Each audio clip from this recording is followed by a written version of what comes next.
Kur'an'ды үйреніп al. Allah'ın kitabını okuy beresin. Maşallah sakalın akırın, uzun öse veret. Anda Bismillahirrahmanirrahim. Alif lam mim zalikel kitabu la rayba fihi hudan lil muttaqin. الذين يؤمنون بالغيب ويقيمون الصلاة ومما رزقناهم ينفقون والذين يؤمنون بما أنزل إليك وما أنزل من قبلك وبالآخرة هم يوقنون أولئك على هدى من ربهم وأولئك هم المفلحون كيف Ошентип Алла менен барлашып, сүйлөшүп, жыргап, машалла.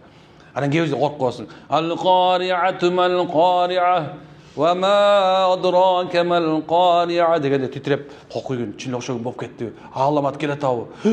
деп жүрөгүң коркуп коюп, сүйүнүп коюп, 5 жөнүндө айтканда субханалла, анан коюп, машалла, жыргап. Кур'ан ушундай шипада. Кур'ан оорулардын бардыгына шипа. Тура акыйдадагы алымдар айтат экен, албетте Куранды шифа деп, мону баш отук менен кирип албай, кээ бирде дары ичпей койсоң болбойт дегендер да бар эми, аны айта албайм. Бирок чыныгы руханий шифа да. Анткени Куранда Алла шифа жана рахмат үчүн ширк деп айткан.